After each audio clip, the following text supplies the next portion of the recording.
Board of Supervisors. Good to see a nice crowd here this evening. Thank you all for coming out on a cold, foggy, wet evening. I want to explain how the process works before we get started, just so everybody knows what's going on.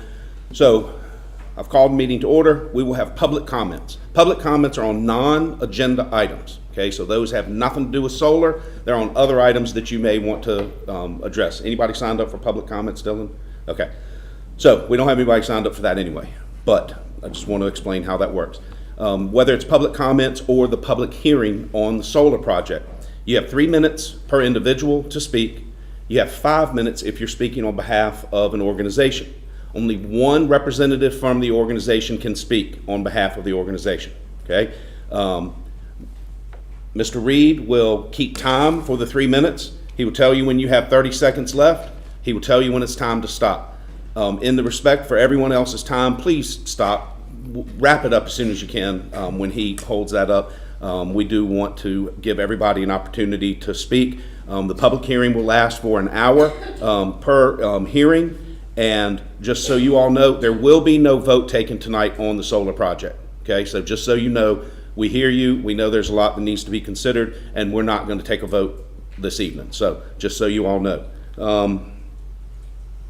Other rules. Oh, when you come up to speak, please state your name, your address, and then Mr. Reed will start the timer. We have 2 public hearings. Huh? 2 public hearings. Yeah, we'll get to that. Okay. We good? Did I cover everything? Good enough? Anybody has questions, we can, yeah, but pretty self-explanatory. All right, so I'm going to open up the public comment section for non-agenda items. We don't have anybody signed up, but if there is anybody who wants to speak on something other than the solar project, now's your chance. No public comments. All right, so we will move on from that into the public hearing. Now, the way this is going to work, we're going to have a presentation from staff on the project. Then we're going to hear from the applicant on the project, and then I'll open up the public hearings. Okay. Once that's over, then the board will be able to ask questions of the applicant and have conversation, but the public section will be over at that time. Okay. So, Dylan, you're up. Thank you. Thank you, ma'am. All right, so I'll go through my staff report here. This is a request for a special use permit for a large solar energy system on property zoned A1 agriculture. This is located in Gladstone in the South District. The total property area of the Weyerhaeuser tract is about 4,700 acres. Area under site control with the company's lease agreement is about 2,470 acres. Construction area is about 550 acres and at least 470 under panels. This is Wild Rose. They're a subsidiary of Savion LLC. This is Nelson County's first application for a large-scale solar energy system, which is governed by Article 22A of our zoning ordinance. This is defined as an energy conversion system operating as a principal land use consisting of photovoltaic panel support structures and associated control conversion and transmission hardware occupying 1 acre or more of total land area. The applicant's proposing to install a 90 megawatt or utility scale solar farm on land in active timber use. The remaining land's planned to remain in silvicultural use during the life of the project, which is proposed at a length of 35 to 40 years. The electricity generated by the panels is sent to inverters, which converts it to a current where collection lines can then transfer it to the project substation. From there, it's transferred by overhead transmission line to the Gladstone substation, then fed into AEP's power grid for distribution. The application indicates that above ground lines are necessary for connection into the power grid. The applicants facilitated public outreach period, including 2 meetings at the Nelson Heritage Center, 1 for property owners adjacent to the project boundaries and 1 for those within a 1-mile radius. The county then hosted the applicant for a community open house at the Gladstone Fire Department where mailers were sent out to almost 300 residents. The applicant has previously presented the project to both the Planning Commission and the Board of Supervisors. To ensure an adequate notification and capturing the community, county staff sent these adjoining owner notices for the special use permit public hearings to those within a 1 mile radius of the site. Local zoning approval is one of the first steps in the lengthy review process for utility scale solar. Should the special use permit be approved, the applicants are then required to proceed with the Department of Environmental Quality's permit by rule or PBR process. That requires any impacts be avoided, minimized, or mitigated. This includes the submittal of studies and review and approval by agencies such as Department of Historic Resources, Department of Wildlife Resources, Department of Conservation and Recreation. If applicable, permits will be required from the Army Corps of Engineers, Virginia Water Protection, and Virginia Marine Resources Commission. The applicants hired a third-party consulting firm, Stantec, to complete historical and cultural resource studies, wildlife and endangered species studies, topographical, wetlands, and soil surveys, glare hazard study, traffic study, and a decommissioning plan, copies of which are submitted with the application. Should the special use permit be approved, a major site plan will be required, and to accommodate for the additional review time, the applicants are requesting a period of 5 years to secure building permits from the date of approval. The current expected commercial operation date is in 2027. In your staff report, there is a table of contents of the application, as it was a pretty hefty document. The applicants indicated a partnership with SHINE, that's the Solar Hands-On Instructional Network of Excellence, which provides a mobile app to facilitate local workforce job training. The construction is proposed to generate up to 250 temporary jobs and 2 to 5 permanent positions. The acreage being removed from land use taxation relief will require rollback tax payment of approximately $130,000. And applicants also submitted a siting agreement which proposes additional funds above tax obligations to be utilized by the county.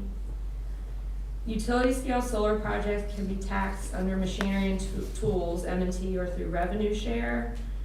Revenue share program provides for up to $1,400 per megawatt. The siting agreement proposes what we call the greater of option, where the higher amount of the 2 options for each year is calculated to be the payment obligation. Other terms of the siting agreement include $112,000 payment within 60 days of approval of the siting agreement, $1 million within 60 days of the site plan approval, and $1 million within 60 days of issuance of all building permits. The siting agreement also proposes a total of $5 million in equal yearly installments over the first 7 years after the site is in operation. The total amount paid to the county over the life of the project is estimated at $16 million. The developer would also be responsible to pay for all third-party inspections by a firm approved by our county's building official. An update to the proposed conditions includes agricultural use within the project site, that the applicant will deploy agricultural uses within the project site, i.e. agrivoltaics. Applicant will develop and submit as part of the final site plan review process a farming plan for these agricultural uses. The area is primarily silvicultural and residential in nature. Zoning in the vicinity is all A1 agriculture. The property is located close to the Amherst County border, northwest of the Gladstone community along Route 60. Is bisected by Ty River Road. There are no floodplains on this property. The site's proposed to be served by a network of access roads, utilizing existing logging roads where feasible. Entrances will be located on Ty River Road, Twin Oaks Lane, Route 60, and Buck Mountain Lane. A traffic study has been submitted and will require approval from VDOT. Per the Department of Environmental Quality, all areas under panels are considered impermeable and therefore factor into the calculation for land disturbance. Because of this, both an erosion sediment control plan and stormwater management plan will have to be approved by Building Inspections Department and DEQ. The project's proposed to be screened utilizing existing vegetation as much as possible. Where plantings are required, native pollinator-friendly species will be utilized. The applicants proposed at least a 125-foot buffer zone and 200 feet in areas adjacent to residential structures. Wetlands buffers are proposed as well as wildlife crossing corridors. Approximately 7,500 acres of surrounding land will continue to remain active timber. Photo renderings from various locations along the adjacent roadways were submitted with the application as well. The height of the panels shall not exceed 15 feet when at maximum tilt. And additionally, the panels will be anti-glare with anti-reflective coating and are considered not hazardous to air, soil, or water per the Environmental Protection Agency standards. The applicant also was required to furnish a decommissioning plan and would be required to post the bond for that, and that is in case of anything that happens with the project, the county would have the money to decommission it out. Property is located in a rural area on our new future land use map. This should ensure protection of county's rural landscape and economy by maintaining open space, scenic views, and agricultural uses with compatible low-density residential uses. One of the rural area's primary land use types is solar installations contingent on site conditions. And a planning guideline is that solar development should be sited to have minimal impacts to scenic view sheds and natural resources. It's the duty of all localities in Virginia to plan for alternative energy sources, and Nelson must work with developers to help accommodate alternative energy sources as much as is feasible. According to our comprehensive plan maps, the subject properties are not located within areas of steep slopes, which is over 20%, or areas of high conservation value. There's a provision in state code called the 2232 that requires the Planning Commission review solar facilities for substantial accord with the comprehensive plan.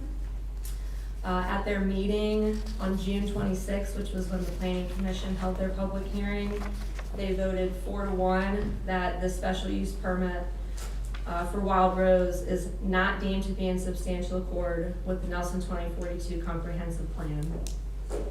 And a note on that, the applicant did submit an appeal of this determination the following month on July 8th. And the Planning Commission also voted unanimously 5-0 to recommend denial of the special use permit to the Board of Supervisors.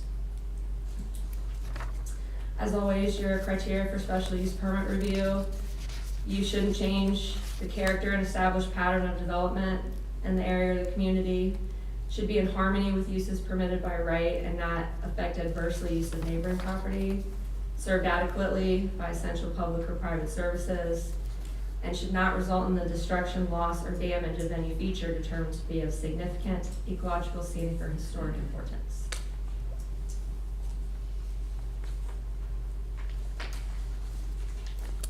Thank you. You're welcome. All right, next up, we will invite the applicant, or do we have questions for Dylan first? Well, we do have a short presentation. Oh, I believe, thought on that the was- the citing agreement. Okay, Yeah, to follow. okay. It's just a few slides.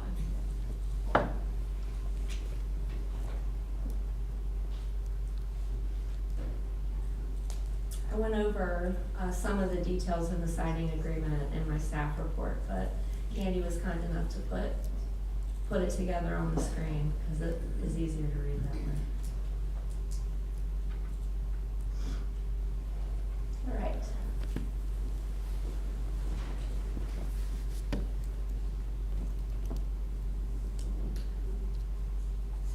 All right, so basically just a background on this. Former Governor Northam put out an initiative to have Virginia have 100% renewable energy by 2050. And there were initiatives put in place to try and facilitate that. As state code moved along, they decided to allow localities to have negotiations for the financial piece of it. So any applicant shall give to the host locality written notice. And this basically allows the locality to have a conversation with the developer on what the siting agreement can do for the county. So terms and conditions including mitigating any impacts, financial compensation, assistance in deployment of broadband. Special use permit conditions, those are incorporated as part of the siting agreement, those are attached. Addresses violation and enforcement. Payments, they may be used for any lawful purpose. which means basically the county, it'll go into the general fund and you budget. So voluntary payments summarized here. The siding agreement's approved, $112,000. $1 million at site plan approval, $1 million at building permit issuance. Like I said, $5 million over the first 7 years. And then after that, through the 40-year life of the project, is that $8,888,048. So here is a chart basically explaining incremental payments.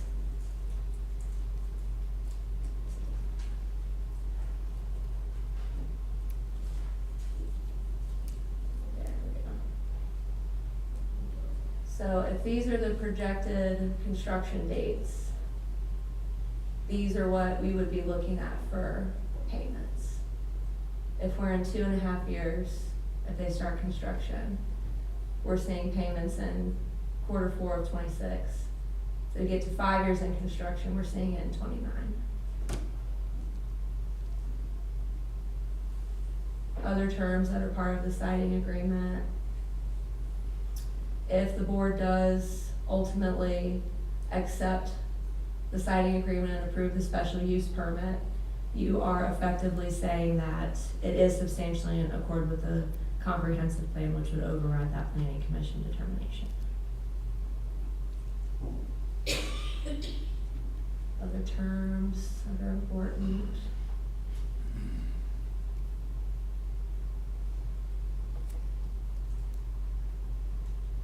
There you go.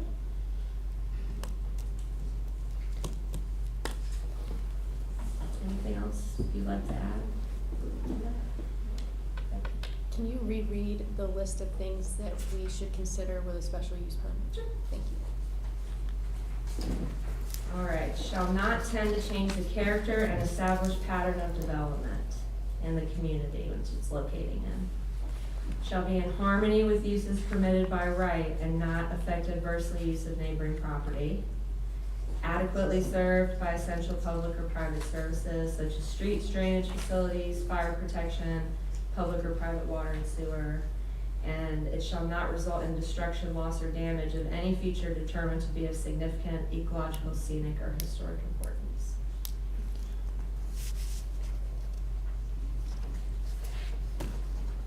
Anything else? An applicant does have a presentation for you. Okay. If you all could. Come on up. While they're coming up, one thing I did want to mention is a lot of times the public will see the sign-up sheet and think it's a sign-in sheet saying you were here. It is not. It is a sign-up sheet for people who want to speak. So if you signed up, when we get to this, if I call your name and you weren't planning on speaking, just say you didn't want to speak and we'll go on to the next person. But a lot of times people will sign up and not intend to speak. All right. And we do have some additional letters of support that came in too late to be mailed, so if I can maybe share those. Just leave those with Perfect. staff. That's great, I'll do that after this.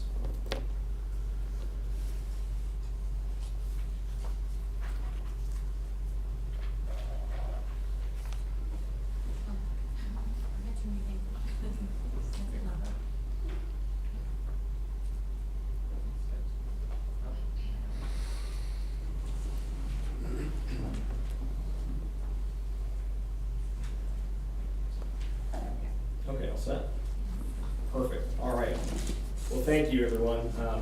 I appreciate the opportunity to present to you all tonight. Can I control the slides? Yes. Okay.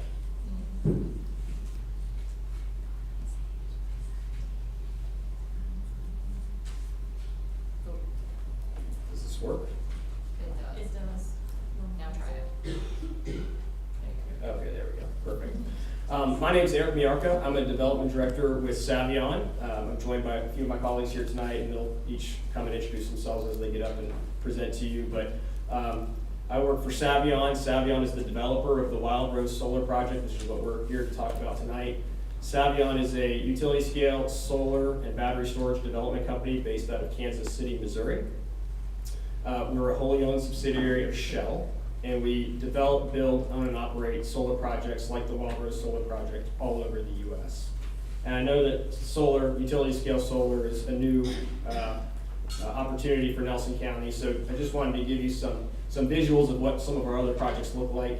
As you can see, the solar panels and the components that go into these systems are very similar to the solar systems that are built on a residential rooftop system. Obviously, in this case, it's a lot larger, it's built at scale, and we're installing it into the ground. So the site consists of your typical field. There's steel I-beams that are driven about 4 to 6 feet into the ground. To those I-beams, we attach the frames or the racking, which you can see in the picture in the bottom left. And then to that rack, we attach the solar panels. The solar panels are then all wired together. That's routed to an inverter to convert the electricity from direct current to alternating current, which is what our grid operates on.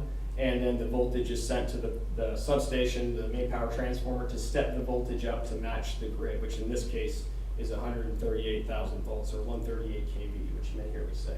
So these are typical solar sites, grass in and around the solar panels. We mentioned agrivoltaics, we'll talk more about that, but as you can see, a lot of vegetation in and under the solar panels, or around and under the solar panels.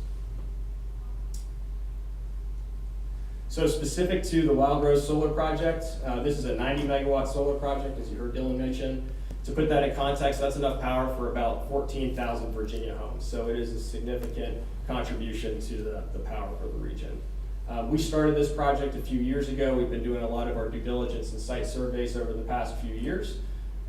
We anticipate starting construction in 2026 and be commercially operational about 12 to 14 months later, 2027. The project is located in the very southern portion of the county, around the Amherst County line, near an existing 138 kV Gladstone substation and transmission line. And as you heard Dylan mention, we have hosted a number of community meetings. We've sent mailers to folks to invite them to those community meetings. And over the past several months, we've been going door to door. Us and our consultants have been making sure that folks that directly touch the project or in the immediate vicinity are aware of the project and that we're taking their feedback, addressing their concerns, and answering any questions that they may have. I'll get the direction right eventually. So zooming in on our project a bit, so that area in tan is the warehousing parcel. That's about 4,700 acres. There's actually some more warehousing properties that are adjacent to this. So there's, I think, all told about 7,000 acres in timber in this immediate vicinity. Not all of that is Weyerhaeuser, but there is some more Weyerhaeuser. I think Weyerhaeuser actually owns about 37,000 acres in Nelson County that's in commercial timber right now. The dark gray areas that you see, that's actually the solar array footprint. So what was really nice about this site, besides being close to the transmission line that we have to connect to, is that we had a lot of room to work with. Whenever we're looking at a site, we want to make sure that we've got some wiggle room so that when we come across some sort of natural resource or some sort of constraint or a neighbor, we have the ability to move things around to make sure that we're mitigating those impacts. So in this piece of property, this commercial timber property, a lot of this is already cleared. The rest of it will continue to be timbered, and we've got the ability to move around to avoid things like slopes, wetlands, threatened endangered species that may come up on site, and then making sure that we're providing adequate setbacks for the neighbors. And then the important thing here is that we talk about a 90 megawatt solar project. That's our cap. We cannot exceed that. So the utility that we're interconnected to here, in this case AEP, right where it meets the Central Virginia Electric Co-op grid, caps us at 90 megawatts. So there's not an opportunity for us to increase the project footprint. We're capped at that 90 megawatts. So if we zoom in on this area in black, I'll flip back, the thick black line, I'm going to zoom in on the next slide here and look at the planting plan. So this is our proposed planting plan. This is obviously based on current conditions. Those are going to change over the next couple of years. So when we do go back for final site plan approval with Nelson County, we will have to provide an updated planting plan with more detail, and that will be based on the ground conditions at that time. But what you can see here, the light gray areas is our solar array. That's actually where we're going to be building. So that's that 550 acres or so where the solar panels will actually be built. That's the area that's being fenced. Everything in the light green, so we're in and around the solar panels, that's just going to continue to be Weyerhaeuser operated timber property.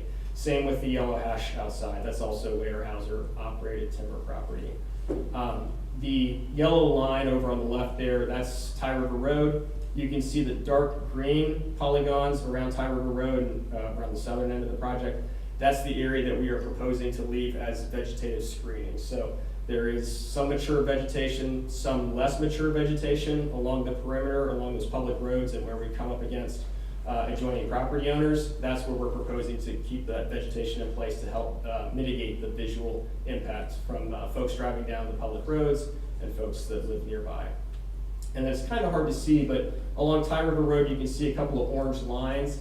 That's actually where we're proposing to do some supplemental planting. So either the existing vegetation is not mature enough or not thick enough to adequately screen the project from view. So that's where we're proposing to come in and plant some additional evergreen vegetation to help with the view impacts. So as was mentioned earlier in the staff report, we did do a series of visual simulations around the perimeter of the project. These are just a couple to give you a sense of what it looks like, but they're all included in the application package. The left is off of Richmond Highway, the right is off of Tie River Road.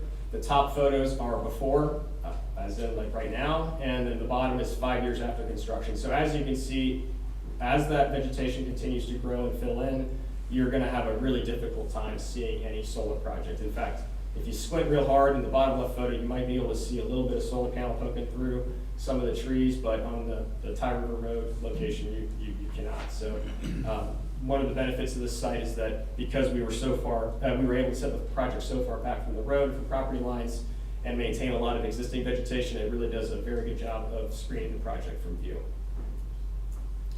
So I want to back up and talk a little bit about some of the reports that we've already done and some of the permits that we still need to get to ever be able to start construction on a project like this.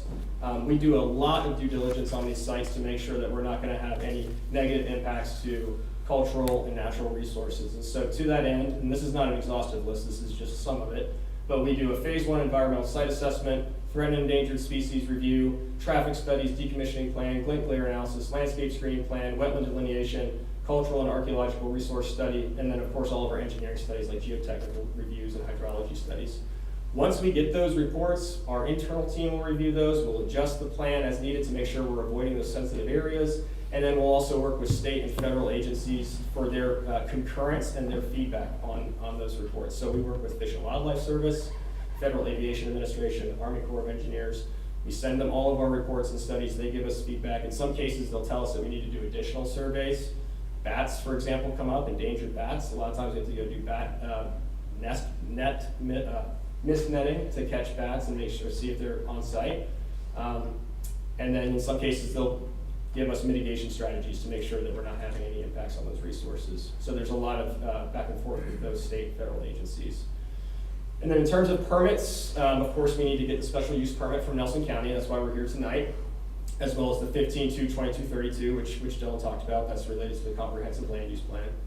And then after we're done here, we go to the state. There's actually 2 state permits. This project's a little bit unique in that it also requires this permit from the State Corporation Commission called the CPCN, or the Certificate of Public Convenience and Necessity. So that's another 10 to 12 month long permitting process where the State Corporation Commission will be reviewing all of our documentation, but they're really looking at the project from more of a grid perspective, more of an electrical interconnection perspective, and whether or not it's going to provide benefit from to the region in terms of electricity generation.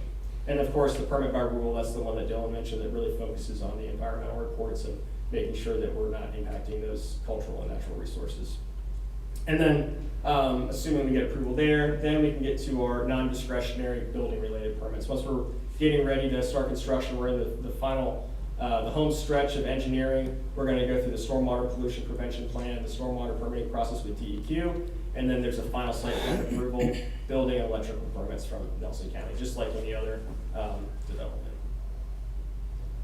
So, you know, one of the big questions we get is what's in it for Nelson County? What's in it for our community? Why should we entertain this idea? And I think one thing that's often overlooked is that we keep the lights on. I think most people don't generate their own electricity. Right now, Virginia is a net importer of electricity. There's a lot of old fossil fuel generation plants, power plants coming offline, and Virginia is a growing state. There's growing industry, there's a growing population. That energy has to come from somewhere. This project will help with that. It's not going to solve the problem, but it is a step in the right direction. We can power 14,000 Virginia homes. And that electricity is not sent to data centers in Northern Virginia. That electricity is injected into the grid right here in Gladstone, at that Gladstone substation, right at the nexus between AEP and CVEC. So those electrons are going to flow to wherever someone turns on the light, wherever that electricity is needed. We're also working on more direct impacts and more direct benefits with our neighbors and the folks who immediately abut the project. So we always get asked, well, can we get free electricity from this project? We would love to do that. But unfortunately, the way the rules are set up in Virginia, we're not allowed to give electricity to anyone. Only utilities can do that. So instead, we're working with some neighbors who are directly impacted by the project to do things such as put on a residential solar system for them at no cost to them. In some cases, homes aren't suitable for those rooftop solar systems, so we're working with them to put up fencing, we've agreed to, privacy fence to quiet down the road noise, or maybe agree to cut down some trees that are threatening the house. So there's all sorts of benefits that we are making sure that folks who directly abut the project are realizing. And then we also want to be a good corporate citizen. We want to do this throughout the life of the project, but we have made and will continue to make donations and sponsorships to local organizations, such as the Gladstone Fire Department, Nelson Heritage Center, and the County Pantry. And we're about to get into taxes and talk about the second agreement a little bit more. So just one thing to keep in mind is that solar projects are not like a traditional form of development that come with a lot of requirements from local government for schools, or roads, new roads, road maintenance, or water, sewer. Solar projects really are a silent revenue generator for the county. You know, we don't generate traffic, we don't generate noise, there's no emissions, there's no trash. Once these things are built, they sit there quietly collecting the sun, generating electricity for the region, and paying taxes. So talking about taxes, we can bucket the local economic impact, I think, into two big categories. There's the jobs and all the economic activity that comes from the jobs during the construction period, and then there's property taxes. So as you heard earlier, for a project this size, we're typically looking at a labor force of about 200 to 300 construction workers for a duration of 12 to 14 months. Through our partnership with Shine, which is a requirement that's memorialized in the siting agreement, we'll ensure that there is a workforce that's utilized right here in Nelson County to staff those jobs. And those are good paying jobs, and that's in a very fast growing industry. So folks that can get their foot in the door now, working on a renewable energy construction job, that is a very fast growing job market across the nation right now. So it's a good pathway to gainful employment. Of course, there's a lot of increased economic activity for local businesses, anything from equipment rental companies to landscapers, both during construction and the operational life of the project. And then, during the operational phase of the project, there's not a ton of activity. These sites are pretty quiet. They generate less vehicular traffic than one single family home. But that being said, there is 2 to 3, for a project this size, typically 2 to 3 permanent O&M staffers on the site. And those are good paying jobs as well. They start for an O&M tech typically around $70,000 a year with benefits. And then if you have experience, O&M manager is about $90,000 a year plus benefits. So good local paying jobs. And then as you heard during the siting agreement presentation, we have agreed to make a substantial additional voluntary payment on top of our machinery and tools tax. So over that 40-year life of the project, that does total just over $16 million. A lot of that funding is completely at the discretion of the Board of Supervisors as to how it gets spent. So machinery and tools tax obviously has to go to the different agencies, but the additional voluntary payments and the supplemental revenue share tax can be spent at the discretion of the Board of Supervisors. So compare that to the $15,000 per year that the property is currently generating in property tax. I won't spend too much time on this. This is really hard to read, but this is actually the exhibit from the siting agreement that breaks down that payment schedule over the 40-year life of the project. I think the only thing I would point out here is that before we even put a shovel in the ground, just by pulling our permits, we've already paid the county $2.1-ish million in voluntary payments. So with that, I will turn it over to my colleague Warren, who's going to speak more about the comprehensive land use plan.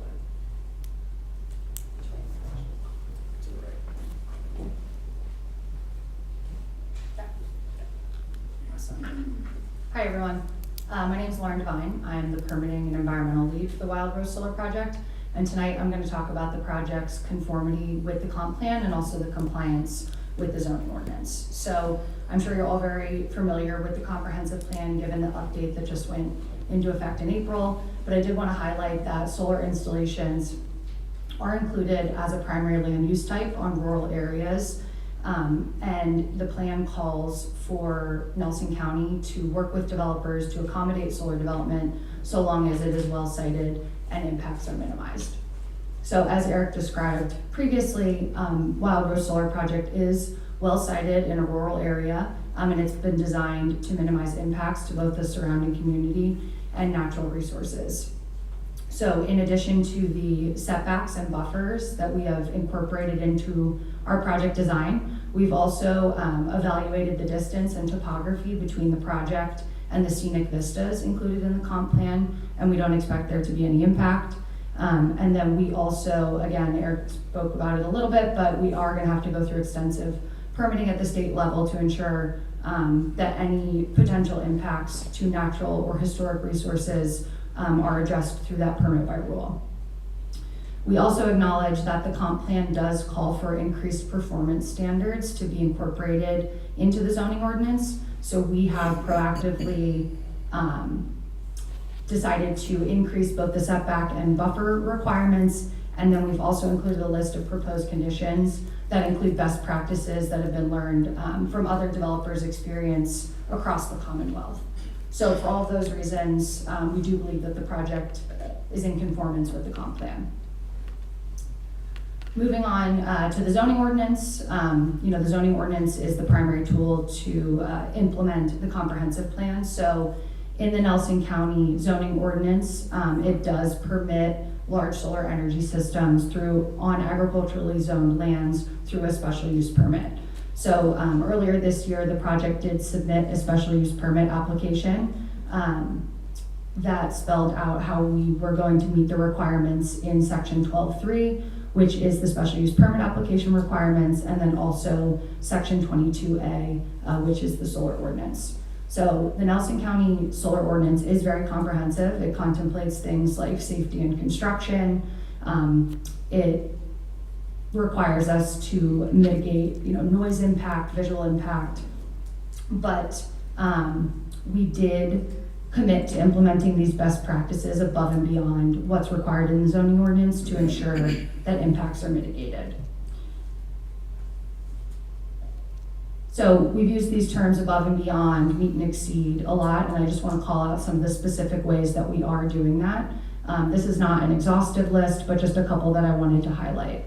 So in terms of setbacks, setbacks are not only used to mitigate visual impact, but also noise mitigation as well.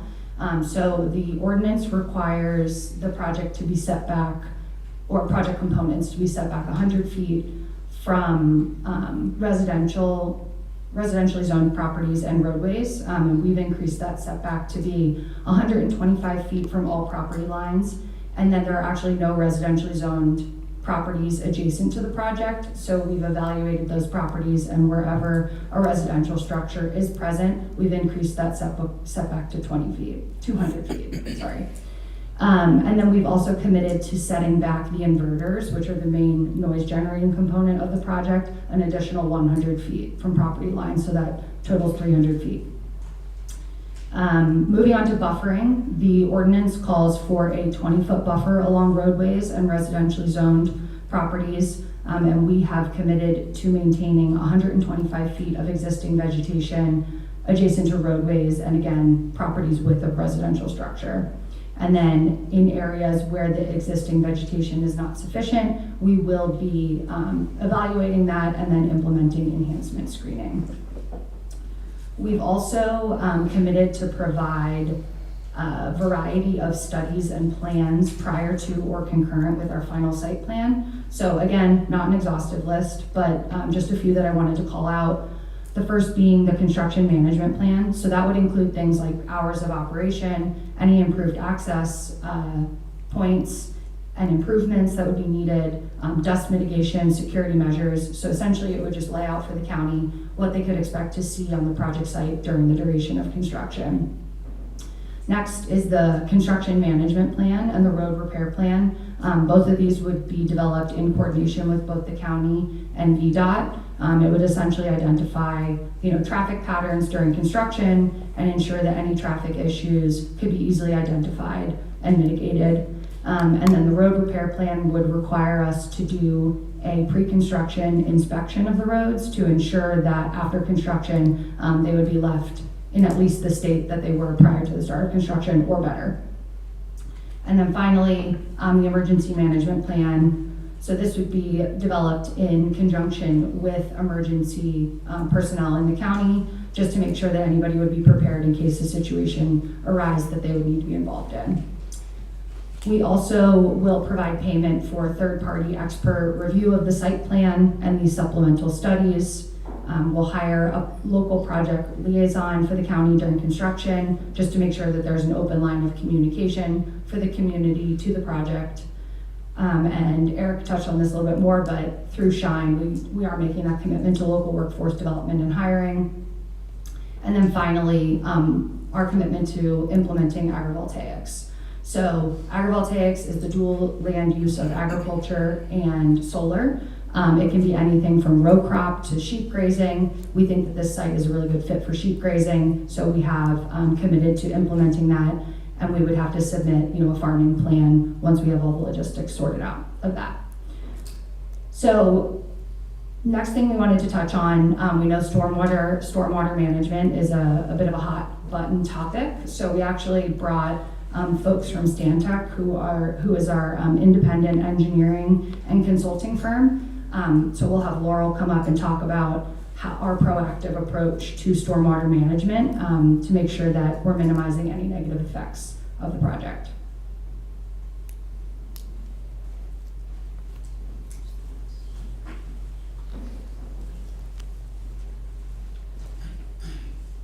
Thank you. So my name is Laurel Smith.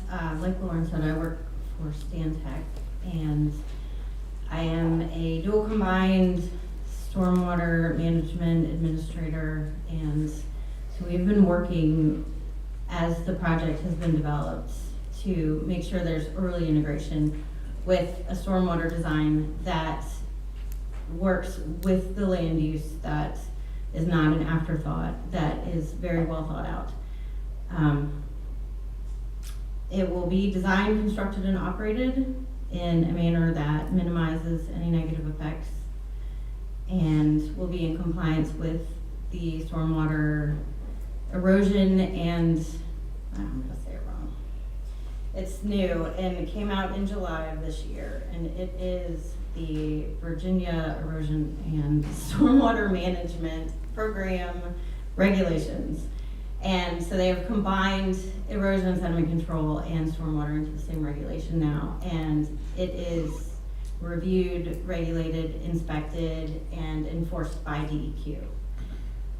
As part of the integrated design, we have come up with some strategies for prevention of issues. And the three main strategies that we're going to implement are, first, mandatory environmental compliance training for all staff so that they know what permits are out there, they know what compliance looks like before they even go on site. The increased SWIP inspections and documentation is in exceedance of the regulations. There is going to be an increased inspection schedule to once every 4 days and within 24 hours of a storm event. And then to have a dedicated erosion and sediment control crew on site that can identify any potential problems before they become reportable incidents. And then I'm gonna pass it back to Laura. Perfect. So just a couple more slides trying to wrap this up. So one concern that we hear a lot, and I think this is a legitimate concern, and I would certainly share your concern if I didn't know so much about solar, but we hear a lot, well, one project's maybe okay, but we don't want to open the floodgates on solar. We don't want Nelson County to be overrun with solar projects. And I can tell you why that's not something that Nelson County needs to be concerned about, in my opinion. There's a couple major things that a solar project like ours needs in order to be sited where it is. Number one is access to the transmission system. You can't build a utility scale solar project if you can't plug it into the grid. Right now in Nelson County, this map's a little bit deceiving, but if you see the light blue lines, those are the transmission lines. There's a few dark lines, those are not transmission. There's only 2 transmission lines running through Nelson County. There's that one that kind of runs from the bottom center, east to west, west to east, and then there's that little one that just kind of hooks into the very southern tip. That's the one that we're tying into. All those other lines that you see, those are actually 46 kV, so that's not a transmission line. So that fact alone is going to really prohibit or preclude a lot of the county from ever being developed. The other big factor that's going to eliminate possibility for solar development here is the slopes. We cannot build on slopes. I mean, zoning laws and steep slope ordinances aside, from an engineering perspective, we cannot build utility scale solar on slopes greater than 15%. And the preference is no greater than 12%. The legend, it's hard to see, but orange is over 20%. So orange, brown, and dark brown, over half the county is exceeding the slope tolerances for utility scale solar. So for those 2 factors, the lack of transmission access and the topography, I think you're really going to see, or that's going to prohibit a lot of utility scale solar in Nelson County. And so, lastly, just to kind of sum it up, I just want to restate that our project in Savion wants to have a lasting impact here in Nelson County. We want to have a lasting impact, lasting positive impact for the community. We do that through providing clean, low-cost energy for the region, ongoing community engagement and contributions throughout the life of the project, direct employment opportunities during construction and operations, indirect and direct opportunities for local businesses and contractors. Of course, there's the tax payments and those supplemental voluntary payments to Nelson County. And then one thing that we haven't mentioned yet, but this is an important point, is that this is a 40-year use of the property, and yes, 40 years is definitely a long time, but at the end of the day, this is just a lease. We don't own that land. We are required to decommission the site if Nelson County doesn't want to take the project over at the end of the life and restore that property to its pre-solar use. So after 40 years, who knows what the development pressure is going to be like for Nelson County and that part of the county around Gladstone, if there's going to be a need for residential, whatever comes next. But when we pull up that equipment, it'll be restored and it will essentially be a blank canvas for whatever comes next in Nelson County. So with that, I just want to thank the board for your consideration, and we're here to answer any questions that you all may have.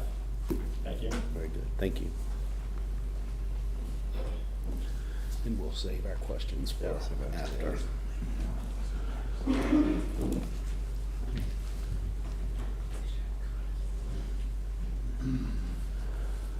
All right, so thank you all for your presentations, and we will start by opening up the public hearing for special use permit number 24-0014, large solar energy system. In the interest of time, I'm going to call the first speaker, and then I'm just going to go ahead and let you know who's after, so you can be prepared and we can have this flow moving. So first we have John Ballard, and next will be Virginia Ballard after John. Again, you have 3 minutes to speak. Please state your name and address for the record, and Mr. Reed will be the timekeeper. John Ballard, Gladstone, Virginia. This is interesting. I'm a retired CPA, so the numbers are kind of my area of somewhat expertise and of interest. This, by my seat of pants calculations, the income to Nelson County from this versus its current use. The current use is as timberland. The property next to me was sold, a large swath of it, to a timber company about 2 years ago, and the sale price was about $1,500 an acre. So that kind of puts a maximum on what a piece of property like this is worth. And you have land use, which will probably make the tax value less than that, but using the full value of the land at your current tax rates, it ends up being you get taxes of like $10 a year per acre. This use for that property will be about 75 times as high. So the whole county will be gaining income at 75 times current rate of tax, which to me is just a wonderful thing for the county and will keep my taxes lower. The scenery, I've driven up and down 60 and other routes, and the visual of these kind of panels, there's a large solar group right at the county line of Buckingham and Cumberland. I drive by that probably once a month, and it's not unattractive. I think there's a lot more unattractive visual impact along 60 in the Gladstone area from the single wides, and there's a particular place right near property I have, which is near that Gladstone substation, and it just is a pig pen. And I'm not sure how those people can have that. And traffic, this will be cut down on the logging trucks. That Route 60 between Amherst and James River, my neighbor who's lived in the area all his life says there've been something over 100 casualties during that he could name along that road. And these were people dying. And I think anything to keep that down. Thank you for your comments. Thank you. Next up, we have Virginia Ballard, and then Mike Tabney will be next. I'm going to give up my time, in that I think he said exactly what I would have. Thank you. All right, Mike. And next will be Denise Tussaud. Thank you for the opportunity to address the board. I'm here today to stand in favor of Savon's LLC Wild Rose Solar Project. I have lived in the western suburbs of Gladstone for 41 years. I love the peace and quiet of Gladstone and can see no reason why this project will change that. This is an energy generating project and should be compared with others in that venue. How would we feel if the petitioning company was a uranium mining company, or an oil company, or a coal company seeking some mountaintop removal? I think we would be very much upset with that. But we could be here for any of these things, but we aren't. We're here because Savon LLC would like to use 550 acres of a 4,650 acre piece of Weyerhaeuser timberland property to harvest the sun's rays and turn those rays into 90 megawatts of electric power. Electric power demand continues to increase in Virginia and will because of the multiple data centers being built here and the expanding use of electric vehicles. We must meet the demand of electricity or face higher prices. Electricity is in everything we use, we buy, so higher electric prices means high everything. That I'm told that some people think decommissioning the plant will be a major problem, one that Weyerhaeuser and Virginia, the state of Virginia, don't care about. I'm not buying that. And furthermore, why would the plant be decommissioned if demand increases? If Weyerhaeuser renews the lease, the property could continue to produce electricity for decades. Also, I have talking about the views of the solar panels. I personally, frankly, like the look of solar projects because I get most of my electricity from Central Virginia Co-op's Solar Share Program. And I save money doing so. I have electric bills that I can prove that with. You should all investigate the Solar Shell Program for yourself. Wild Rose may help that. And let's not forget the revenues the county is walking away from if we turn this project down. Savon will pay over $16 million for the 40-year project. Savon will be paying about $1 million per year for the first 7 years. How will the board answer citizens who ask why that revenue stream was refused? Thank you very much. Thank you. Next, we have Denise Tuso, and then Mike.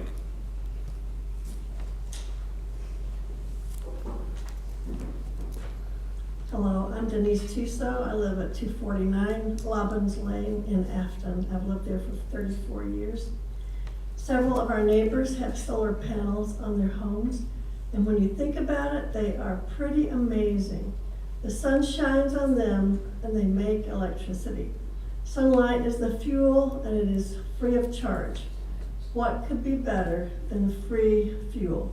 I'm in favor of this solar project because our Commonwealth and the country needs as much renewable energy as we can generate. The more renewable energy we can produce, the less air pollution we will have. The Gladstone site is a good location because it provides plenty of room to fully meet our comprehensive plan, as well as the state erosion control and stormwater management requirements as they have earlier stated. Plus, the site will have the dual use of growing plants and grasses as well as generating electricity. Our country could certainly use our county could certainly use the millions of dollars in revenue this project will produce. It could help fund our schools and provide a better education for all of our students. Thank you. Thank you. Mike? I'm Mike Tuso, and I live with my wife in Akron. Well, I'm an electrical engineer, and I had the privilege of going to two great schools, Virginia Tech and UVA, and I've lived in Nelson for 49 years. During those years, our Board of Supervisors has said yes to important projects like new elementary schools and the fiber broadband program, something very dear to my heart. I believe this solar project is just as important, and here are 6 good reasons for saying yes, and you've heard some of them already. Our comprehensive plan has a statement that says all localities across the Commonwealth should plan for alternative energy sources such as solar facilities. Tonight, I see that Savion very much wants to be a good neighbor, and I believe their proposal here does satisfy our comprehensive plan and the zoning ordinances. You know, solar electric panels are not some newfangled recent development. The idea has been around since 1905 when Albert Einstein published a paper on the photoelectric effect. Silicon-based solar electric technology was developed 70 years ago at Bell Labs. It's been on spacecraft for 60 years. It's been on buildings for 50 years. There are over 4 million USA homes with solar electric panels. My point is, this is mature, safe, and non-polluting technology. I think this Weyerhaeuser tract is a great location. Our county land area is 471 square miles. 85% of that is forest. We have 256,000 acres of forest. Certainly we can devote 550 of those acres to generating electricity from sunlight.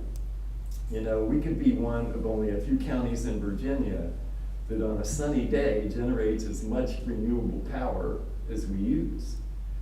We've already heard about the agrivoltaics, growing stuff and making electricity, maybe even feeding some sheep. That's going to improve the soil and land productivity for the life of the project. One thing that I didn't hear was that, but it's true, is that the project uses USA-made solar panels. So that's providing good jobs to the American workers that build those panels. Lastly, we're talking about some significant revenue here. $16 million over the project life, $2 million received before the start of construction. I do believe our schools and other items in the county budget could certainly make use of that revenue. I'm actually asking you all to trust Albert Einstein. If he were here tonight, I think he would say, yes, do it. This is good stuff. Thank you. Thank you. Next, we have Robert. Yes. Thank you. My name is Robert Ogilvie. I live at 152 Apple Lane in Afton, Virginia. I'm a former attorney for the US EPA, and I'm a big solar fan. We have solar on our house, and quite honestly, it is just magical. Sun shines, plug a 3,800-pound car in, and I can drive it 300 miles. We make more solar than we can use. So I've put 25,000 on the car so far, and well, we've got plenty of banked fuel. Our rooftop solar is great, but I don't know that it would be for everyone. There's huge upfront capital costs. You've got to have a southern exposure. You may have to put a new roof on. And from that standpoint, that's where having a facility like Wild Rose would really be helpful. I know a lot of people that have electric cars that want to have more access to solar power. And so I'm in favor of Wild Rose as long as it can be done in accordance with all the appropriate rules and regulations. The project seems to be a win for Nelson County. I'm kind of gobsmacked by the $16 million. It's just unbelievable. What if one of these other counties that's right near the county line, what if someone decides they want to build it right on the other side of the county line? Well, then you'll have whatever the perceived negatives are of this, which I don't really know what those are, but you're going to lose $16 million, and there may be some explaining to do. The project will provide enough clean solar to power 14,000 homes, really incredible. At a time when demand for electricity is expected to increase due to electric vehicles and data centers, this project will help Nelson County meet the future demand, diversify its power sources, hedge against volatility and future fuel costs, and comply with the Virginia Clean Economy Act. This project is a proverbial gift that keeps giving by providing much needed financial resources and clean energy for our county and its neighbors for the next 4 decades. When my 20-year-old daughter is 60 years old, this project could still be providing clean energy and tax revenue to this county. I can't think of a better use for a 470-acre parcel than producing 40 years of clean energy and $16 million in taxes and payments. And I hope the board has the foresight to approve this project and make this part of their legacy. Thank you. Thank you. Next, we have Valerie Walker, and then Mary Catherine Allen. Good evening. My name is Valerie Walker. I live in Norwood, Virginia, and I'm here to not oppose the solar plan at all. I don't have problems with solar. I have more concerns about how this is going about. I spoke last month at the usual BOS meeting, and it's because we're at the end of the comprehensive plan. We are needing to do the zoning, and zoning is by right, what you are allowed to do with your land by simply the fact that it's zoned in an area. Special use is by asking and proving that there's something that needs to be permitted in the county. And the only thing that I think that has this particular plan going forward in favor of it, because the Planning Commission voted against it, are the proffers. And I say to the board, if it didn't give you proffers, if it didn't offer you anything back, would this really be approved for the county? And then if you say, well, yes, it would, then I would think, well, what are you getting, or what are you giving to them? And it doesn't come solid, and it doesn't come together for me. It's a lot to be known about the solar processes, and I know the county board is really working, trying to catch themselves up with it. The people who don't know anything about solar either don't care at all, or by special permit, the company just makes its run and tell us that we should be grateful for all the wonderful things that they're doing for the county. And I'm not being a Scrooge about all of that. It's too close to Christmas. I am just saying, if the board would just slow down and use its authority, its right to say, not right now, but definitely it may occur, but we want to make sure we have everything aligned and right. I think many of the people of the county who don't usually speak out would breathe a sigh of relief. And I think that this company would get what it wants anyway, but I won't feel, and many people will not feel as though we have just sold our by right. The whole thought of it, selling the by right, because what will it be doing to the next group of people who come and ask something of you and don't have the money, but will be willing to take you to court anyway because you have already allowed by right. Thank you. Mary Catherine, and next will be Jim.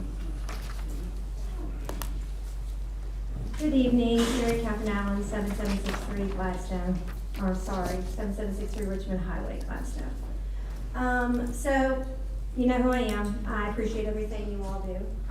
It's a tired job. I do sit on the planning commission as a representative of the South District. Now, there's a big South District, and then there's Gladstone and Norwood and Regina.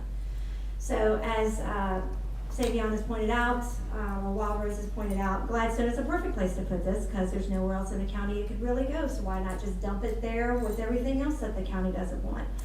I'm pretty sure that people that live in the northern part of the county think they're going to benefit from this in some way, but they're not.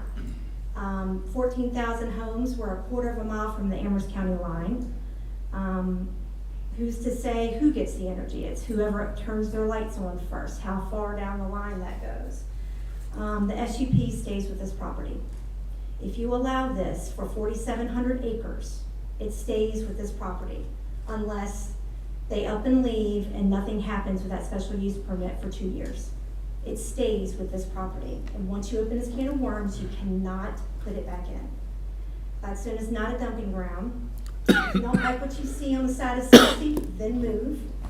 If you don't like what you see there, then don't live there. But many of us have grown up there and they live there and we love it there. And so just remember it stays with the property. I do not think that $16 million over 40 years equivalents to giving up what we're going to be giving up. I do not think that we know enough about solar to know that. I also do not think that, I do agree with Ms. Walker that we are at a point where we cannot, we just finished the comprehensive plan and we're getting ready to do zoning ordinance again. The next 2 years is going to be crucial for us working together to do that. And so I do not think that we are at a place where we can accept a large solar farm in one small part of the county. Thank you. Thank you. Jim? And then next up will be Ed Hicks. Jim Allen, 7763 Richmond Highway, Gladstone, Virginia, right next door to this proposed plan. I was an erosion and sediment control inspector in the past career. And I am aware of what happens. This is impervious. And so what you're trying to avoid is runoff and concentrated water. Best way to do that is with vegetation. This is a lot of impervious, and it will form on the bottom, cause a drip line, and it will make it down to the bottom of these hills. These are on hills. This isn't these flat pictures that you've been seeing up here. These are hills that they're proposing to put these on. And all these go into, this water's just gonna concentrate and continue on to the James River. They'll probably have some sediment control and retention ponds, but those are only designed for rain events that are so large, average rain events, slightly larger. But I can tell you, we get those events more and more. And this might not be designed to handle it. This might not be the place for a project like this. I've seen some of the best constructions well planned out, erosion and sediment control plans on construction sites fail because it's a plan. It doesn't always work out. You always have to do more. But with this much property, I'm very concerned about that. As well as, I think these things are considered toxic waste once they're done. So that's another thing to think about. What are we going to do with all these things? Will they even last 40 years? What do we do with it in this project? So that's all I can say. Thank you, Jim. Yes, sorry. I'm Ed Hicks at 711 Front Street. I was coming here tonight opposing this because of questions I had. I saw a lot of stuff that answered a lot of these questions, but why I was really opposing it, as a Ruritan, I was a national director. So my directorship, I was over the Dan River district. In that Dan River is Climax, Virginia. I don't know if any of you have been through Climax. It used to be beautiful. Now it's nothing but solar panels. They went through and stripped out all the farmlands, thousands of acres, so it's bigger than what they're talking about here. But it just left it unsightly.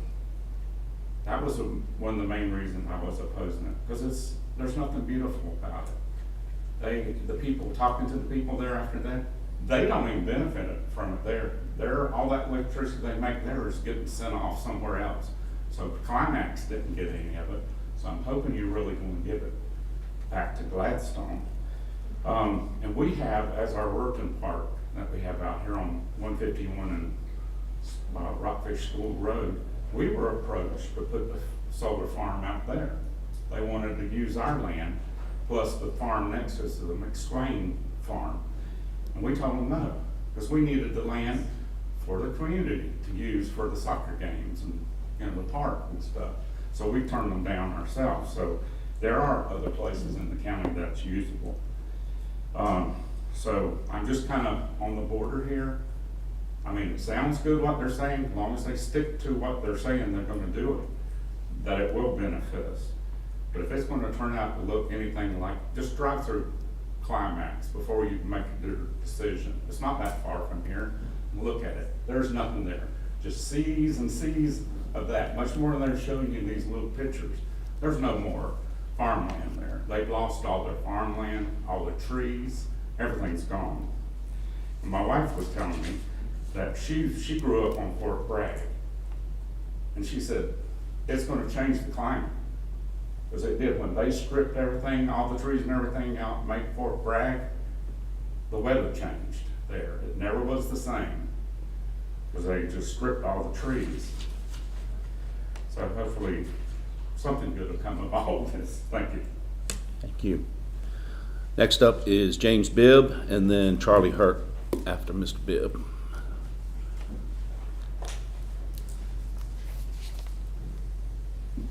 Good evening. My name is James Bibb, and I live at 4141 Phoenix Road in Arrington. I'm here today to speak on behalf of myself, my family, and my children, my neighbors, and many more of us from the South District. I'm here today to urge each of you to oppose this measure of this industrial scale solar project slated for the Gladstone community, or anywhere in Nelson for that matter. Communities of the South District seem to take a back seat to the rest of the county, and I, for one, am tired of it. What we have to offer for the rest of the county does not. Quiet, peace, sprawling timberlands and wildernesses, teeming with wildlife, beautiful rivers, amazing people. I ask that you not contribute to the degradation of our communities with this project. Industrial scale solar plants should not be permitted on land zoned for ag use to start with, as it is not in any way an agricultural project. The land in its forests and soils will be forever destroyed. These vast timberland tracts will be stripped of their trees, vegetation, and topsoils, impacting our watersheds with massive increases in runoff. There will be considerable implications to wildlife in the area, created by a 6-foot fencing topped with wire, designed to protect the corporation's assets, along with drastic changes in habitats.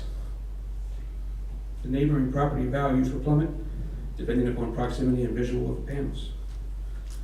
Nelson, being a tourism-based economy, like it or not, we'd be better served not to pollute our historic ag and ecotourism with an industrial solar project. There is no real benefit to anyone in Nelson County. There are no jobs to speak of that will be created or contracts awarded to the local population. Only noise, traffic, and loss of rural character will be obtained. This project will do nothing to power your homes or decrease your utility bills.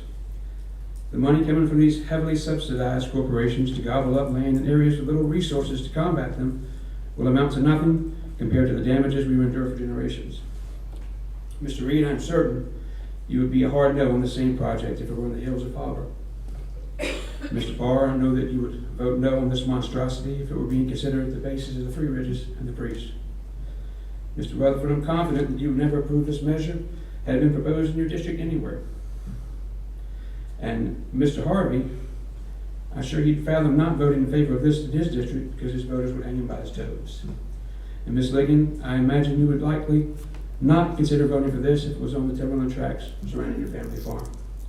So with that being said, there should be 0 votes yes on this project, even if you never visit Gladstone, Piedmont, or Tie River communities.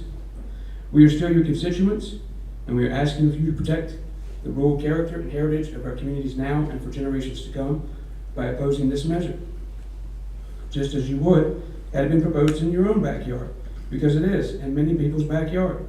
And we want you to understand that Nelson County is not for sale for corporate utility profits, not pipelines, not industrial solar, not Nelson. Thank you. Thank you. All right, next we have Charlie Hurt and then Tyler Price. Charlie Hurt, Esmont, Virginia. I want to emphasize the importance of agrivoltaics. So once a solar farm is constructed, one of its largest annual budgets is vegetation management. That means keeping grass below the solar panels, and it can be anywhere from 18 to 24 inches. So with the amount of rainfall in this area, you might have to cut that 3 or 4 times. That's what I have to cut my farm. And if you're using lawnmowers and weed eaters, 550 acres 3 or 4 times a year, think of the dust, the noise pollution, all of that. So you can't overestimate the benefit of sheep grazing and dual use of grazing and solar. Sheep are the ideal animal. Cows rub, goats jump on things, sheep are fine. And so I want to tip my hat both to the developer and to the county for including that agrivoltaic language in the contract. Albemarle County last year approved a project similar to this. Lots of excitement, lots of enthusiasm about agrivoltaics. There was no language in the permitting. That site's now been sold to another developer, and there's absolutely no teeth in that agreement. So really want to appreciate what the county's doing here by including the agrivoltaic language. I've spoken with the developer. They're very interested in this as well. Produce sheep, and there are a lot of sheep farmers in Nelson County and Central Virginia. So a site like this could easily graze 1,000 sheep. So there's going to be some benefit. There's going to be some benefit to agriculture. It's a whole new income stream for those farmers or people that want to get into that. So just thinking about the long-term operation, agrivoltaics is a really good idea, and appreciate you all putting that in the ordinance. Thank you. Tyler Price and then Ed McCann.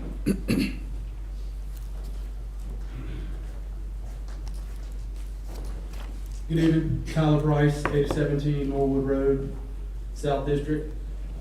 Mission statement for the Board of Supervisors of Nelson County, the first sentence. It is the mission of the Board of Supervisors to maintain Nelson County as a beautiful, safe, healthy, and prosperous rural county. I'm speaking this evening as a professional forester and also a farmer in the South District. I've seen changes that solar has brought to the Virginia countryside over the years being a forester. I've seen acres of productive timberland and farmland wiped out. In its place are solar farms which are robbing our valuable dirt. This demand for this increased energy is due to these large data centers that continue to arise in counties like Louisa and Mecklenburg and along the 95 corridor, where these counties have sold out. Why destroy productive land for the sake of government subsidized solar farms that have a finite lifespan? Without the subsidies, these farms will fail because they're expensive and an inefficient way to commercially generate power. They'll bring no new jobs to the community and will permanently alter the landscape and the soil profiles, not to mention wildlife habitat will also be taken away. Water drainage in lower lying areas is greatly affected. In areas in the eastern part of the state where timber used to stand tall on both sides of the roads, the roadway is now underwater. This is an extreme scenario, but it is real world as seen by myself, where solar farms are now on each side of the road instead of forest land. Again, extreme, but it is real. Virginia Tech has recently been awarded a $3.4 million grant to study the environmental impacts of large-scale solar projects such as these, mainly water quality being the primary concern. If there's enough interest to be awarded that much money to study these impacts, I would say that it is a very, very questionable business to be in right now.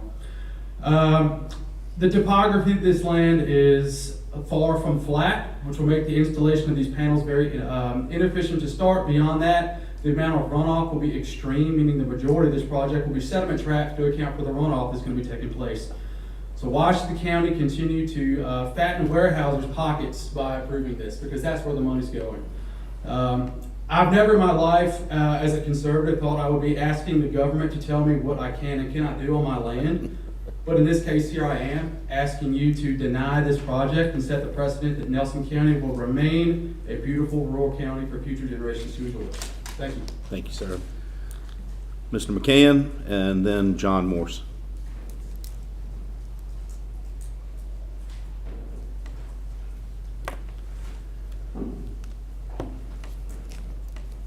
Honorable board members, my name is Edward William McCann, 94 Farcelli Road, capital city of Massey's Mill. I'm here tonight on behalf of my district of the county, on behalf of the farmers in my area, on those that are concerned with the environment and welfare and the water quality in Nelson County. Most of you were alive but probably don't recall in the 90s when we had the massive wildfire through Norwood. At the time, it was rated the largest forest fire in the Commonwealth, in the history of the Commonwealth, down on John Holloman's property by the top, Highland by the James. The damage that it did to the timber, to the soil, to the water, is still being felt today. And although these fine people that took their time to prepare all this information, I'd like to know how many would be living here in 20 years from now, 30 years, living in Nelson County, or people who live in Gladstone around this project. Everything they referenced today was about what will be taking place today. Well, we all been around long enough. We know what these data centers are requiring. You pick up any major magazine today or news periodical, and you'll see the immense amount of current that's got to come to those volts have got to get there. And to think that this is only going to be 90 megawatts, that's for today. What is it going to be next year, or the year after, or 5 or 10 years from now? It doesn't take too much evidence to realize what water does on our topography in Nelson County, Virginia. The most effective way of controlling erosion on land today in Virginia is with timber being actively grown on that land. And timber that's almost moderate to almost mature. When you start clear cutting the timber and putting in solar farms, you reduce that ability to control the runoff. It doesn't make any difference what soil erosion plan you have in effect, you will still have massive erosion problems because there's nothing to break the fall of that water except that solar panel that's then going to force it down the ground at a greater velocity. I farm, and I'd like to be able to continue to farm. I have a well, and I'd like to be able to continue to use my well. There's too much evidence pointing to the fact that these solar panels will and can cause contaminated water in the environment. Most of you on this board are familiar, at least with the American Assignment Plan. David, I know you are. Do we want to be spending the next super fund in Gladstone because of what we allowed to take place? And what are we going to do? Are we going to set a precedent and limit the number of places that can build these? Or are we just going to turn the county over to civil soil? I think not. Thank you, sir. Next, we have John Morse and then Robin Hausner.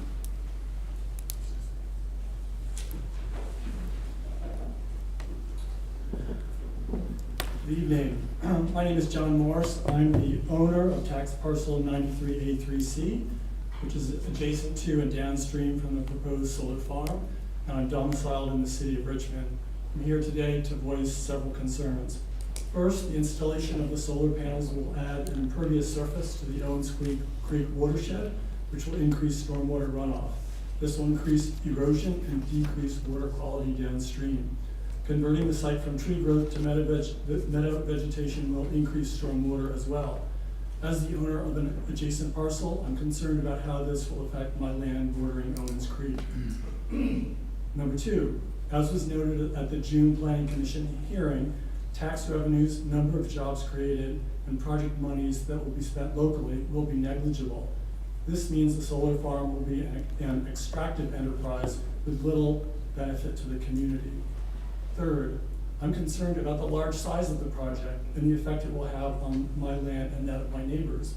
Is it really necessary to install a solar farm of this magnitude in this location? Would a smaller installation be possible?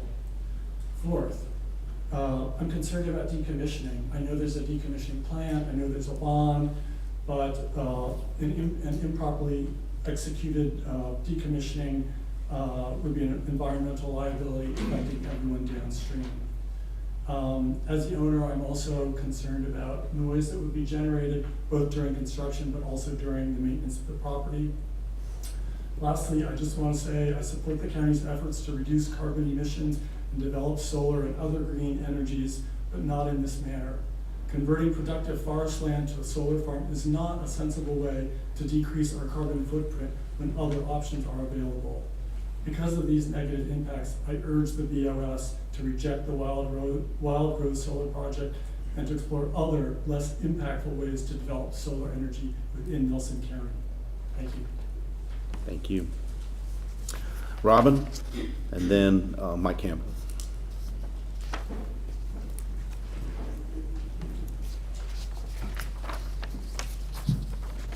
Robin Hausmer, 403 Perry Lane, Lovingston, Virginia. Come here tonight in opposition to this proposal. First and foremost, I want to address the promises and the floral language used by the applicant, primarily first to benefit individuals and the idea that installing rooftop solar on nearby homes is going to be beneficial to these individuals. The REC, the renewable energy credits that are created by these panels that are installed, are ceded to installers, or in this case, if it is attached to the Wild Rose project, will be ceded to AEP. That, in a modest estimate, is a loss of value from those renewable energy credits of tens of thousands of dollars over the 40-year lifespan. On a less modest scale, you're talking about hundreds of thousands of dollars of renewable energy credits that would be life-changing to these Gladstone residents and residents elsewhere around the county. On the topic of RECs, there's this notion that solar will be an environmental benefit both to the local area and to the country. The whole purpose of renewable energy credits is to offset non-renewable production by providers and distributors like AP. That completely shifts the focus of these distributors from retiring and converting existing non-renewable infrastructure to just expanding production to be able to accommodate data centers. It does not offset the existing production of non-renewable resources. It keeps the existing infrastructure intact and leaves us on the same course of environmental destruction and poor stewardship that we've been on.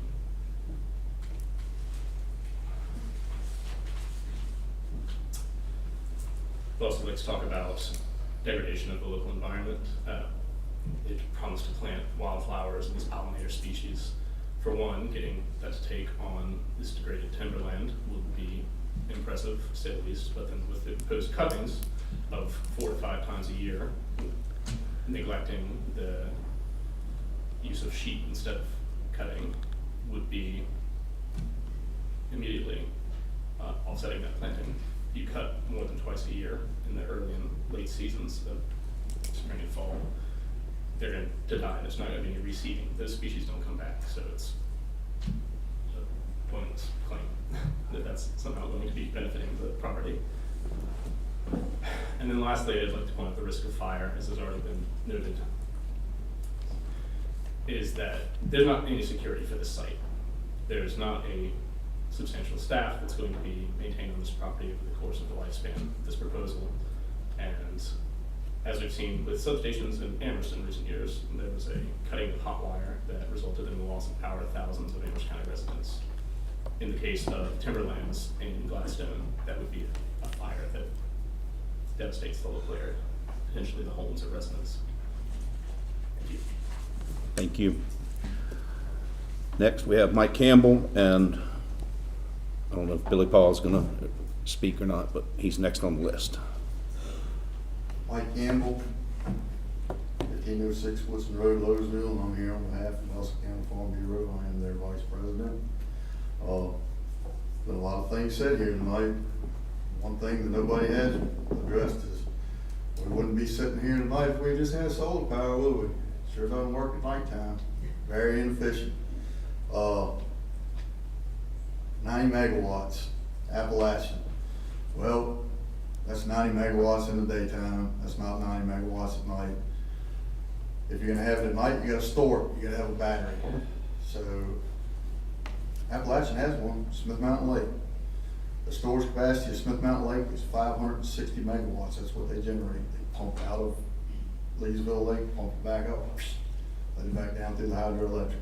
Very inefficient.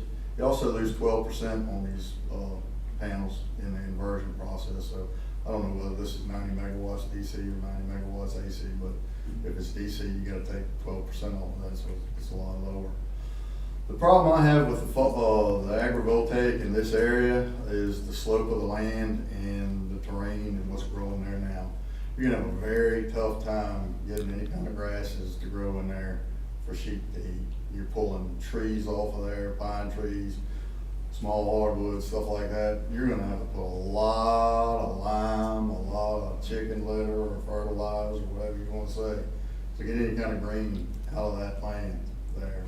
And especially with the slopes and the panels draining onto it, forming the drip edges, like I said. So then my problem becomes, you got 500 acres there, but Lord, it's spread out. You look at the little patches, they got a little patch here, a little patch there, a little patch here, a little patch there, all over. So you're gonna fence that whole 550 acres in for the sheep. The sheep gonna run through the forest to get to the other patch over here.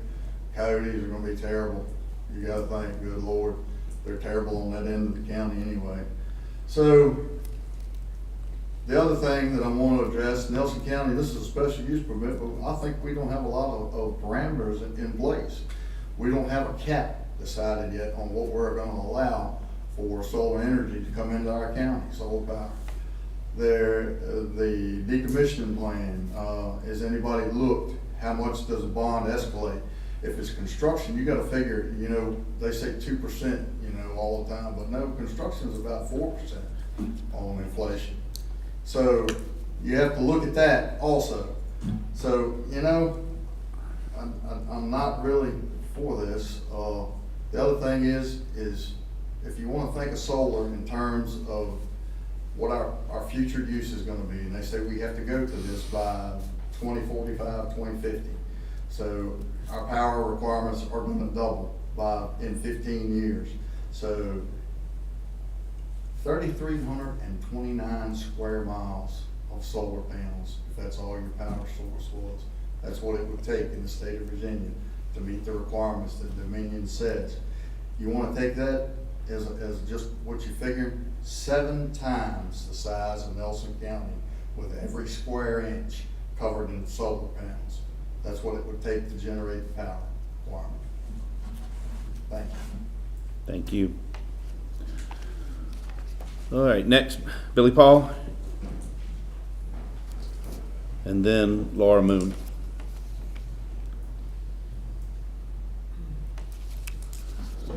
And Billy Paul, just so you know, you'll be speaking as an individual, not as representative. Okay, so 3 minutes for him. I'm William Mays, and I'm here to represent myself. I'm a farmer in Roseland. My address is 1322 Emley's Gap Road, Roseland, Virginia. I am Farm Bureau President here in the county, but I will respect your order not to talk about Farm Bureau. But I will say this: Virginia is losing too much farmland and forest land, and we're just scratching the surface here on this energy plan. We're just beginning to scratch the surface. There are so many farms in this state. We lost a dairy farm every week for, every week. 52 weeks, we lost 52 dairy farms, last year in Virginia. We're losing communities over solar because as the land goes into solar, the community changes. It changes the whole infrastructure. It changes who will eventually own the land. It will change how we as a county are set up. Do we really want to invite something in here as a precedent on corporately owned land who own thousands and thousands of acres in Nelson County, that we could start a process whereby these companies decide they want to put up solar on thousands of other acres here in the county? Do we really want to buy into that? Or can we trust who we are as Nelsonians with a beautiful, pristine county? And we've made it up through the ashes after the Camille flood. We relied on a lot with what we have. In Virginia, if you want solar, you can put it on your house. You can put it in your yard. Nobody's telling you you have to have solar. So if you want to supplement your power, you're free to do so. But expecting everyone to buy into solar is a wrong route for Virginians and for Nelsonians to take up. Thank you. Thank you. Laura Moon. And next we have James Kritz. Thank you. Good evening. I'm Laura Moon. I live on Norwood Road in Gladstone.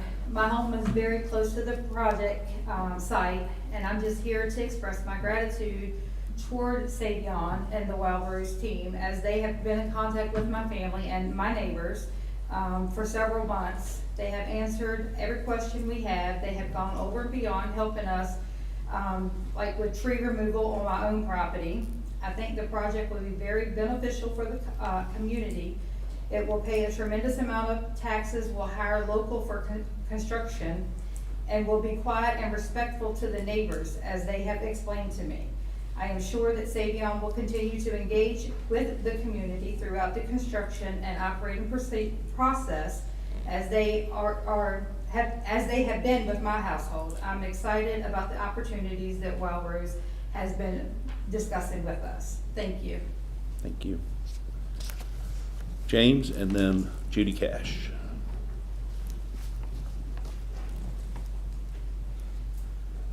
Good evening. My name is James Kreitz. I'm at 1787 Buck Creek Lane in Forward. And I guess before I have comments, is it all right if I give you guys some photographs? You can just hand them to me. Sure. There's 6 copies there. These were presented to the Planning Commission, put together by Luke Longneck for his presentation about the soil conservation of this project. It's a packet. Yeah, it's in 2 pages. Yeah. And so these show some, you've heard a lot about the erosion issues, and in general, I want to start off saying that I'm in favor of solar. I think the renewable energy idea is an excellent one. I think at this scale, this is another project that's corporate profits for private loss. I think that if we as a county want to pursue renewable resources, as we should do so in partnership with CVC and Appalachian Power on our terms and on a personal scale. If we wanted to, do it larger, put it over the food line, put it over the high school. We got non-permeable surfaces that we can put these on. I know part of the conversation is about Nelson County getting ownership of this site after the lease agreement is over. This has been something that's been discussed multiple times. I can assure you that this lease agreement is designed for the lifespan of panels. If panels lasted longer than that, they would ask for a longer lease. We're not going to be getting anything other than the cost of cleaning this up if we pursue ownership of this afterwards. I don't believe that they're malicious in this, but I don't trust the compliance issues. I mean, as you can see on a lot of these photos, and if you, like he was talking about at Climax, you can go and see these solar farms. The compliance is always an issue, enforcement is always an issue. I think the detriment to our water systems is far too vast to just be ignored or painted over by saying we will have a plan and it will be fine. Again, this is owned by an out-of-county company. Weyerhaeuser is a national timber company, which means that the lease revenue for this doesn't stay in the county. Sure, they get taxed, we get tax revenue, and we get some voluntary payments, but it's not like it's a Nelson County resident who owns this land and wants to accrue this value and the money stays in the county. That's not the case. It's going to go out of the county. For the same reasons, we have no assurances or reason to believe that any of our power costs are gonna go down. I understand the large scale, that we need more renewable energy, and I agree we do.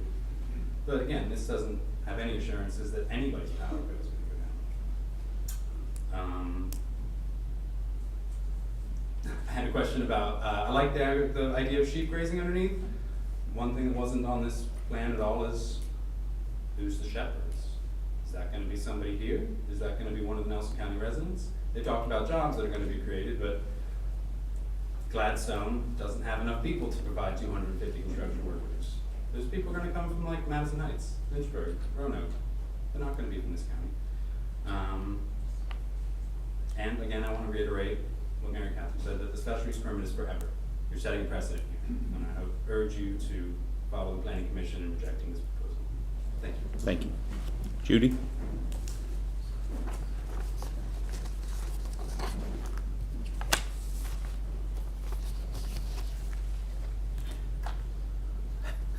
Hi, my name is Judy Cash, 225 Williamstown Road, Shipping, Virginia. And I come here tonight looking more for information. I only heard of this last week through a Facebook post and I was concerned. There's so many things that I don't know. And I just wanted to ask you all not to vote or to give more time. I don't know if there would be any way that we could have another public meeting where these folks and you all or other, be able to come and ask questions and get answers for things that we do not know. There is so much unknown. I did learn a lot tonight, so very informative. One of the things that I heard them say was about job opportunities. 250 jobs, even though that would only be during the construction process, I would assume, other than the 2 or 3 people that would be permanent employees after that time. Another gentleman commented not letting this opportunity get away from the county. However, in my opinion, we let Cove Creek get away, which was one of the best things ever. So I feel that people need to be more informed before any decision is made, and that's where I stand. Thank you. Very good, thank you. All right, so that concludes the public hearing on the special use permit number 24-0014. Now, we also have tonight there's 2 things going on. We have the special use permit. We also have the proposed siting agreement. So I know no one signed up everybody signed up on one public hearing sign-up sheet, okay? Legally, we have a second public hearing that is going to start right now, and if there's anybody who hasn't spoken, who wants to speak on the siting agreement or on the special use permit, that's fine as well. But legally, we have a second public hearing that begins now. Is there anybody who hasn't spoken who wants to speak? Please come up, state your name, and you have 3 minutes. Is there anybody else that wants to? Okay, I'll ask again, don't worry. Good afternoon, thank you. I'm glad for the opportunity because I wasn't aware that I needed to sign up. My name's Carrie Honaker. I am from Gladstone. I own several parcels that are directly adjacent along Route 60 to the Wild Rose solar project. Please let the record show tonight that I am here on behalf of myself and my neighbors and not affiliated or representing any group, employer, or otherwise. According to the U.S. Forest Service, forest ecosystems are the largest terrestrial carbon sink on Earth. Their management is recognized as a cost-effective strategy for mitigating greenhouse gas emissions. This project proposes to install large areas of solar panels which will effectively displace large numbers of mammals, birds, insects, and other wildlife and decrease timber production in the area. Absent the installation of this project, the timber would likely be replanted. The act of replanting the timber in itself creates early successional habitat for local wildlife and contributes to large contiguous land areas that serve as wildlife migration corridors. In the long term, the increased growth of the timber contributes to carbon sequestration, which does in fact align with county goals of contributing to the support of climate-smart practices to support green energy goals.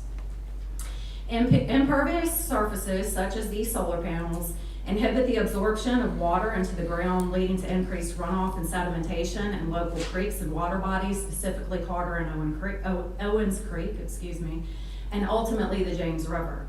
As we all know, the James River flows into the Chesapeake Bay. Therefore, we are also accountable to our downstream neighbors that will be impacted by our actions and decisions. The application mentions the creation of 250 temporary jobs and 2 to 5 permanent positions. Temporary jobs in our county do not contribute to the long-term economic viability of the residents in the Gladstone area. There have been multiple concerns cited by county residents regarding hazardous materials used in both the maintenance, establishment, and longer term, the decommissioning of the panels. Local residents are concerned about potential long-term health implications from residing in such close proximity to the panels that remain largely unknown. There have been proposals in neighboring counties, as was mentioned recently, Amherst County, that were denied due to many of the reasons that I've cited and their concern for this type of development in their county. Residents in this county choose to live in Gladstone area for many reasons, one of which is the rural nature unencumbered by massive developments, whether that be industrial, commercial, or residential. I've spoken personally with many of my neighbors in the direct area that are also in opposition. There are many sightings online of folks that have publicly voiced their concern in opposition. I respectfully urge the board to carefully consider the unknown and unintended consequences that could arise from the installation of such large facilities in the county. While the benefits appear minimal, the concerns regarding environmental, cultural, economic, and social impacts are significant. Installing such a large-scale solar project will change the character of the county. I hope that you all will support the denial of the development and look to other opportunities that better align with our local values. Thank you. Thank you. Do we have anybody else from the public that wants to speak? Come on up, Phil. My name is Philip Ferguson. I live at 509 Megan Lane, Shipman, Virginia. And I'd just like to thank all the speakers. I spent a lot of good information here. You know, one of the things, there's been a lot of promises made. Promises are easily spoken, harder to be kept, and very difficult to enforce. So I don't put a lot of confidence in some of the promises we've heard. And listening to some of the things, the panels are separated like you see right here, but if we took half of the space of the 500 acres that they're proposing for solar panels, you're looking at 250 acres of glass. And along with that, and it's been said, with the erosion effects and stuff, I just came back from Asheville.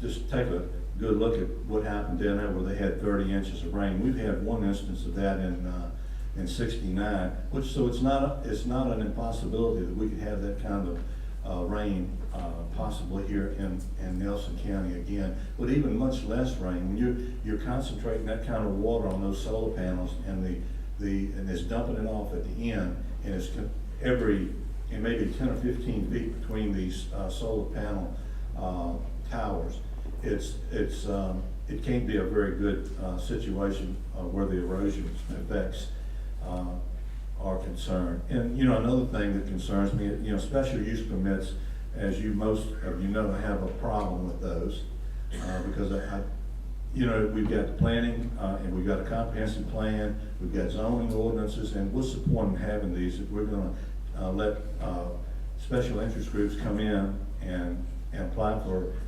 special use permits and change the whole deal. We've spent a year or so trying to come up with a comprehensive plan, and if we're going to just ignore that and zoning ordinances and allow these special use permits to be used for whatever purpose negatively, and we've seen evidences of that over on 151 with Alcohol Alley, where we've turned farmland into breweries and different things.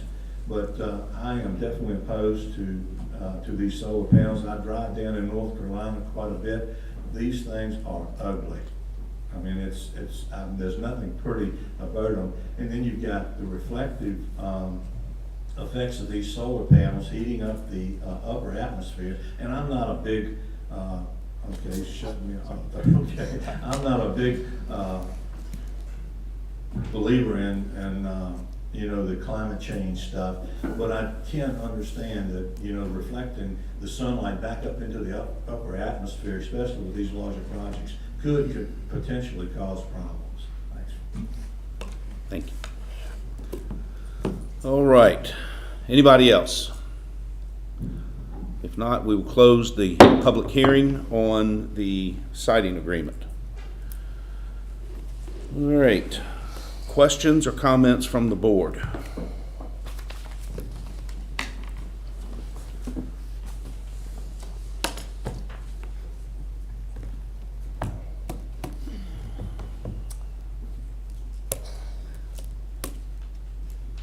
Thank you all for coming. You've given us a lot of food for thought.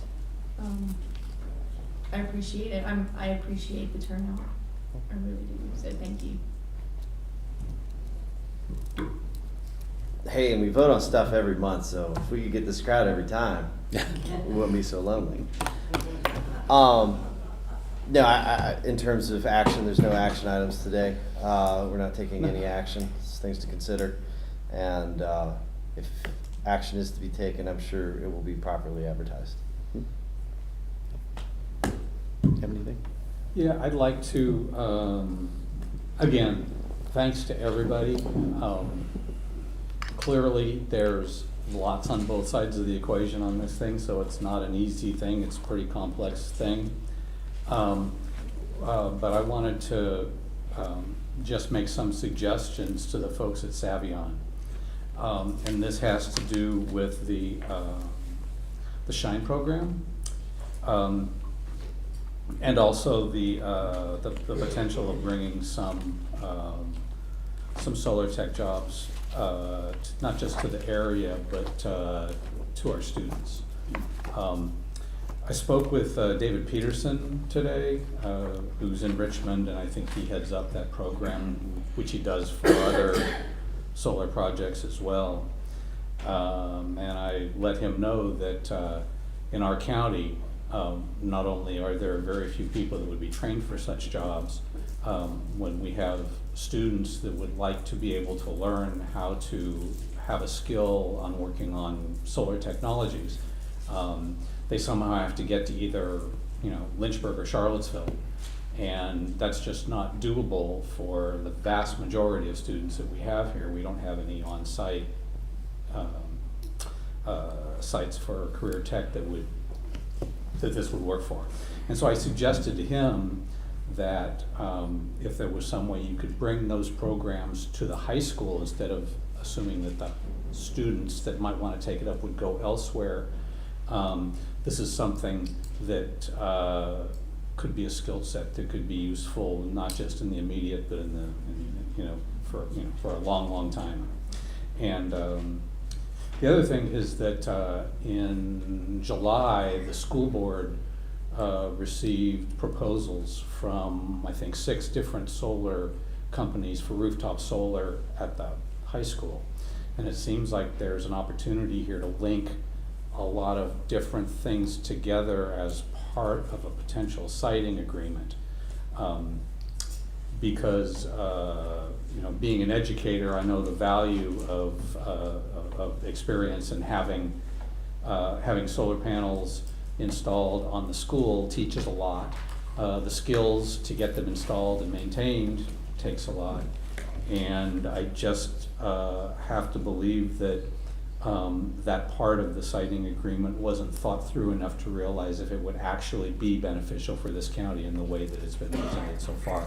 So I would just ask that you take a look at that and consider, the next time we meet will be a month from now. I don't know if we will take this up at that time, but you might reach out to Dr. Hester and the school board, there might be opportunities that haven't yet been explored that, that could provide a little more in the benefit column than what we have now. That it? Yeah. Very good. Again, thank you all for coming out. This has been good public participation and a very diverse and somewhat even split of comments, and that was good to hear.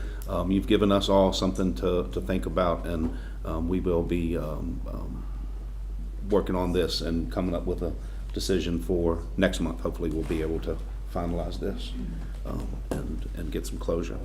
All right, any other business as applicable? If not, we will continue, right? We're not adjourning, we're continuing. We will continue this meeting until the December 18th joint session with the Planning Commission at 5 p.m. for public hearing, followed by the joint work session with the Planning Commission. So I'll make that motion that we adjourn. Yes. And then reconvene. Continue. Yeah. Continue. Continue. Go And ahead. continue. And Adjourn, truly, continue. we don't need a motion, I can adjourn the meeting, so we're adjourned.